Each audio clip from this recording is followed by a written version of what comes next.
안녕하십니까. 강원대학교 신문방송학과 김활빈입니다.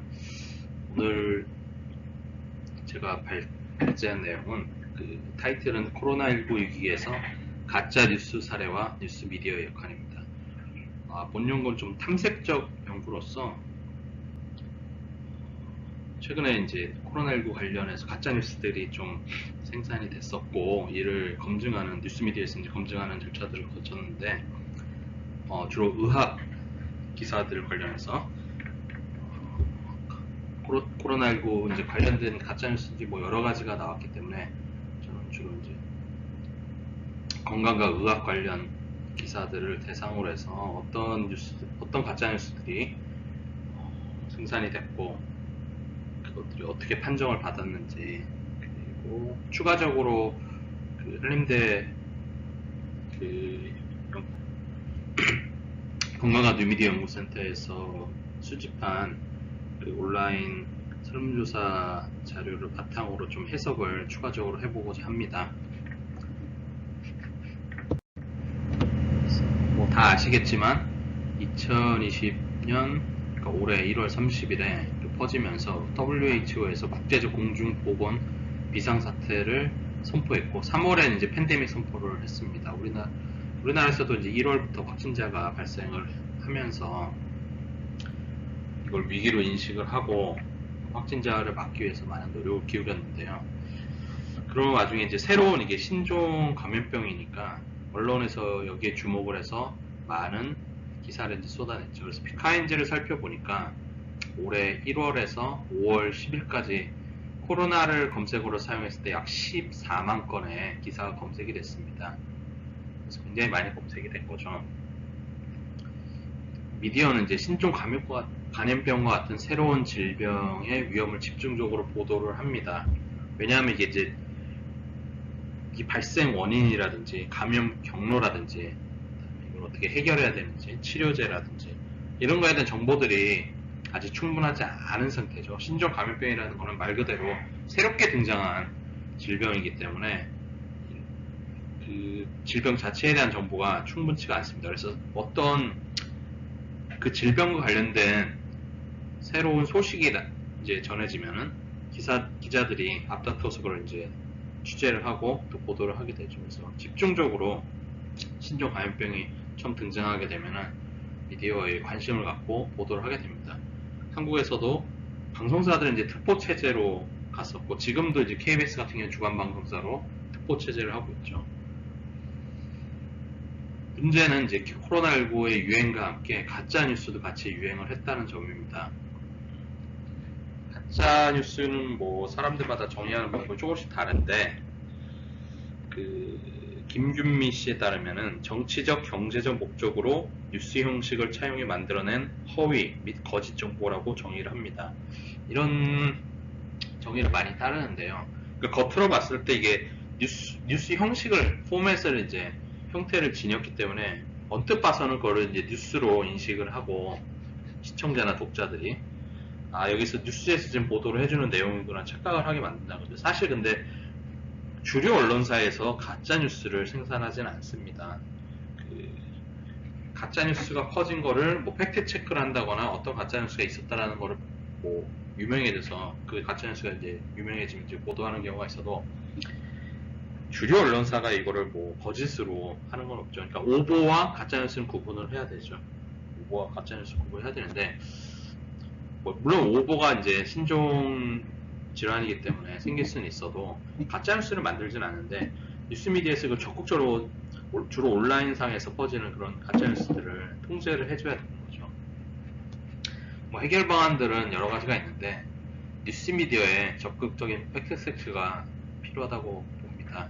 그래서 본 연구에서는 제가 살펴본 게 첫 번째는 이제 코로나19 가짜뉴스 가운데 건강의학 기사를 대상으로 해서 팩트체크가 어떻게 이루어졌고 있고 그 출처가 어디에서 나왔는지를 좀 살펴봤고, 두 번째는 사람들이 코로나19 정보를 어떠한 정보원을 통해서 얻고 얼마나 접했는지 이거를 이제 살펴봤습니다. 먼저 이제 SNNU 팩트체크 검증이라고 되어 있는데 서울대 팩트체크 SNU가 이제 서울대 팩트체크죠. 여기 서울대학교 언론정보연구소에서 운영하는 웹 플랫폼 형태의 정보 서비스입니다. 그래서 코로나19뿐만 아니라 다른 여러 가지 정치, 이제 가짜뉴스가 정치 영역에서 이제 선거 국면에서 많이, 선거 캠페인 기간 동안 많이 발생하기 때문에 그거에 대한 팩트체크도 많이 이루어졌고요. 이번 총선이라든지 지난번 대선 같은 경우도 주요 이슈로 정리가 따로 되어 있고, 이번 코로나19 같은 경우도 주요 이슈로 따로 정리가 되어 있습니다. 5월 10일 기준으로 제가 봤을 때 약 126개 코로나19 관련 팩트체크가 이제 그 웹사이트에 검증이 되어 있고, 이 가운데 이제 건강과 의학과 의학 영역과 직접적으로 관련된 거는 60개의 사례가 있었습니다. 나머지는 건강 의학과 직접적으로 관련되어 있지 않다라는 건 뭐 정치 관련된 기사들도 있었고요. 그래서 분석의 대상을 삼은 거는 건강과 의학 기사였다.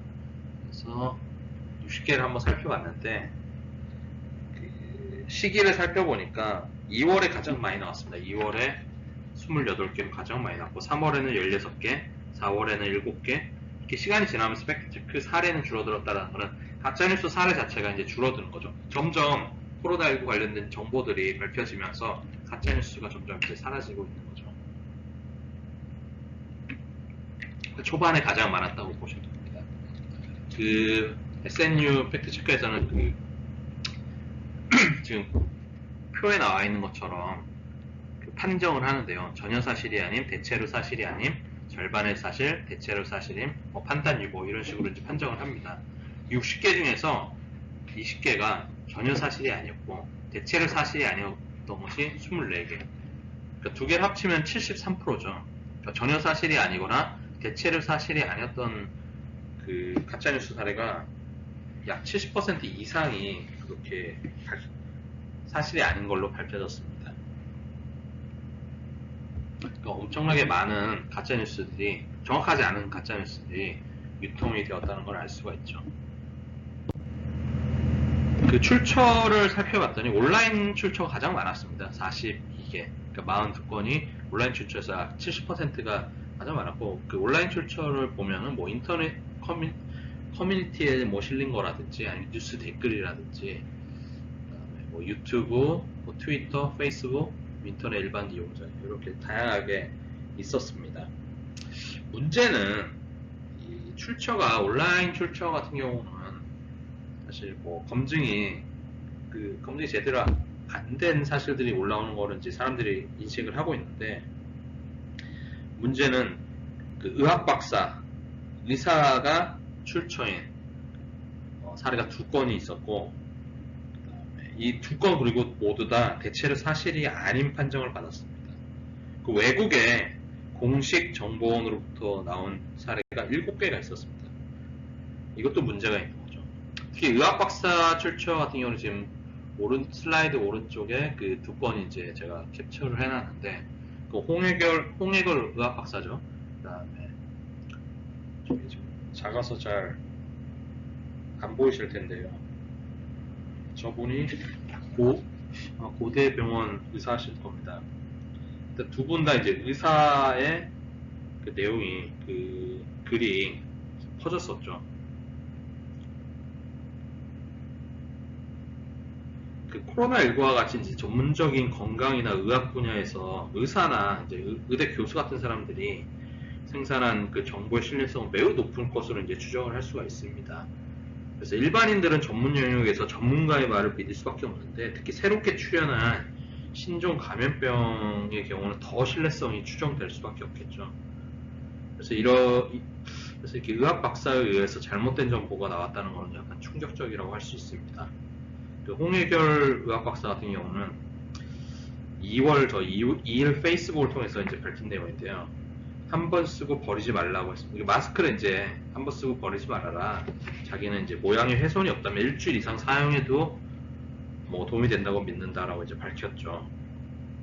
이때는 이제 2월 초 같은 경우는 확진자가 발생하면서 마스크에 대한 수요가 이제 아주 급증을 해가지고 정상적으로 이제 마스크를 구매하기 힘들었던 시기랑 이제 맞물리게 됩니다. 그래서 이 내용을 보면 이제 마스크를 한 번 쓰고 버리지 말아라, 일회용으로 쓰지 말아라는 이런 내용이 들어가 있던 거였습니다. 이게 이제 빠르게 퍼졌고, 이게 이제 인터넷 게시판이나 인터넷 커뮤니티들이나 뭐 SNS 통해서 이제 빠르게 퍼지고 사람들은 그거를 이제 믿고 반복해서 쓰는 경우가 나오게 된 거죠.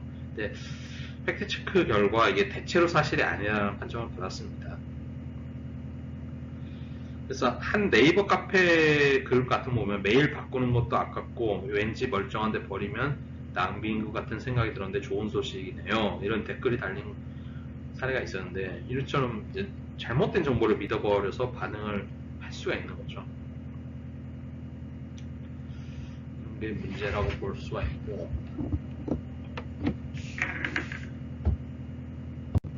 외국의 공식 정보원 역시 출처 역시도 문제가 됩니다.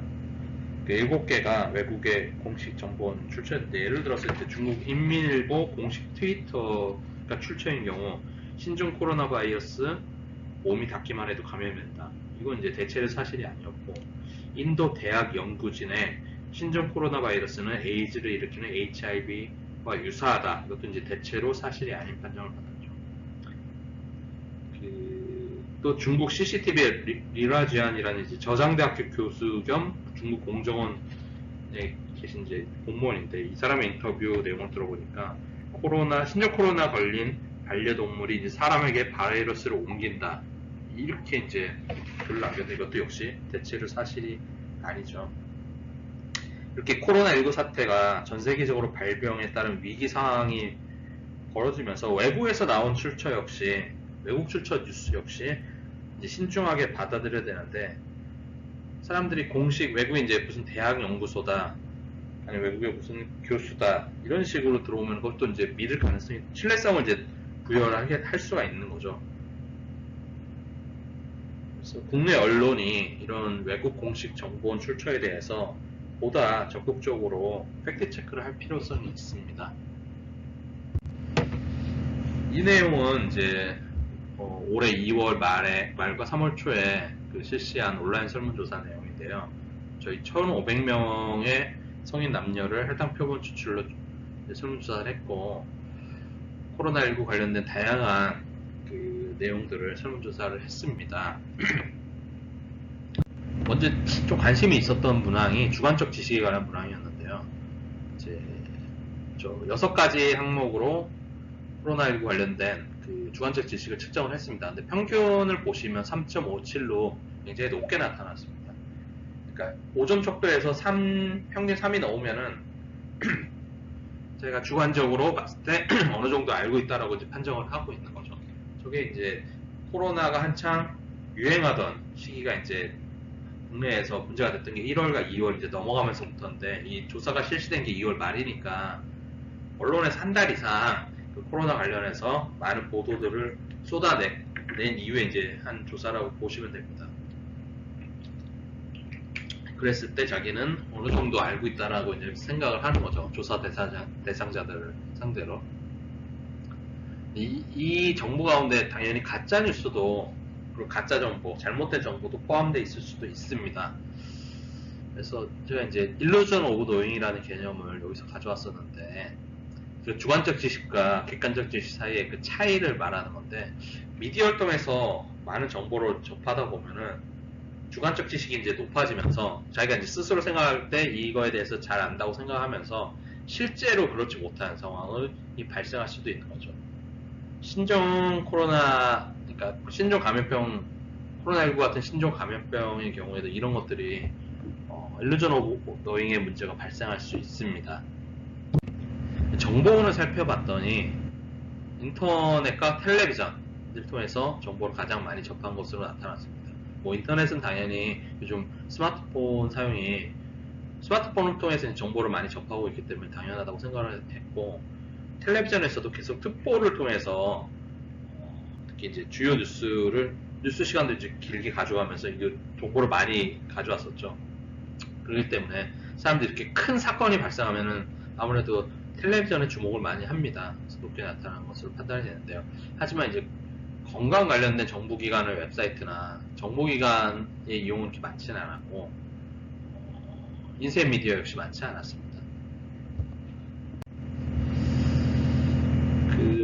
이거는 이제 여러 가지 코로나19 관련해서 가짜뉴스에 대해서 물어봤는데, 뭐 구강청결제로 가글하는 게 도움이 된다, 뭐 폐렴 백신을 맞으면은 도움이 된다, 소금으로 코를 청소하면 도움이 된다, 이런 내용들을 물어봤습니다. 그때 어디서 접했냐, 들어본 적 있느냐 했을 때 그렇게 높진 않았습니다. 오점 촉소를 했을 때 그렇게 높진 않았고, 평균 1에서 2 사이 정도로 나왔는데, 그래도 구강청결제 가글 같은 경우가 좀 많이 사람들이 접하지 않았나 생각을 합니다.